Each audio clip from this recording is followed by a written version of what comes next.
Burned out by stress, air traffic controller Jack Chester nearly causes an in-air accident and is forced to take a vacation, which he decides to use to take his family to Florida.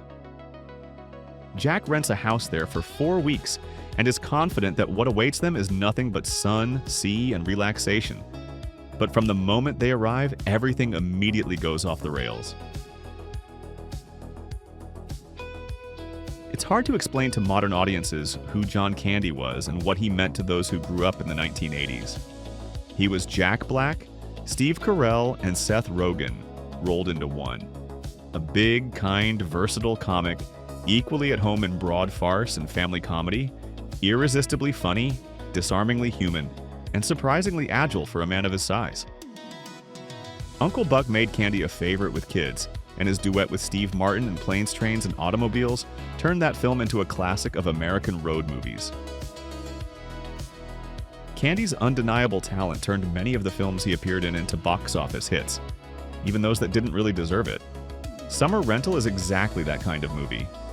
A fluffy, carefree trifle, written on the fly and produced at breakneck speed in a record 5 months so Paramount could plug a sudden hole in its summer release schedule. The idea for the film came to one of the producers during a family vacation in a rented house. Apparently, the script was written the same way, on a "and then there was this funny thing" principle. Summer Rental has no overarching plot. It's simply a collection of loosely connected sketches and gags built around the family on vacation situation, and the film makes no attempt to hide that.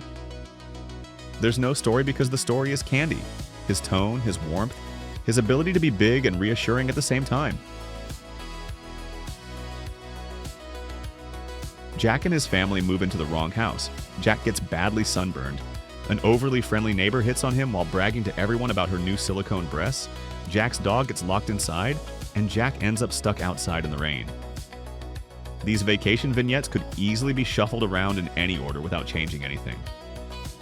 The level of narrative development in Summer Rental is best illustrated by the fact that after test screenings, the producers cut an entire subplot in which an imposing single father starts courting Jack's wife, and it didn't affect the movie at all.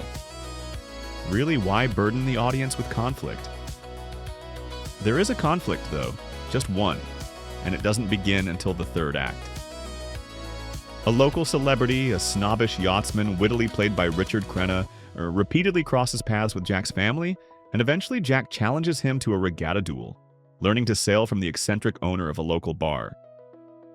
All of this happens in the final half hour, which, frankly, is noticeably more sluggish than the sketch show energy of the first hour. The narrative fuel runs out and the movie limps to the end credits on sheer inertia, carried by whatever wind is left in its sails. Still, the magic of John Candy did its job. Despite a lukewarm critical reception, Summer Rental grossed nearly $25 million and became Paramount's third highest earning release of 1985. Many Americans still remember it with great affection, but that's nostalgia talking. Summer Rental is remembered not as a movie, but as a feeling. The smell of sunscreen, sticky heat, family road trips, and the sense that the adults nearby had everything under control, and your whole life was still ahead of you. It's a time capsule of a world that no longer exists, a memory trigger. And that's both the film's greatest strength and its greatest illusion. And a reminder of just how much John Candy is missed, even though he's been gone for more than 30 years.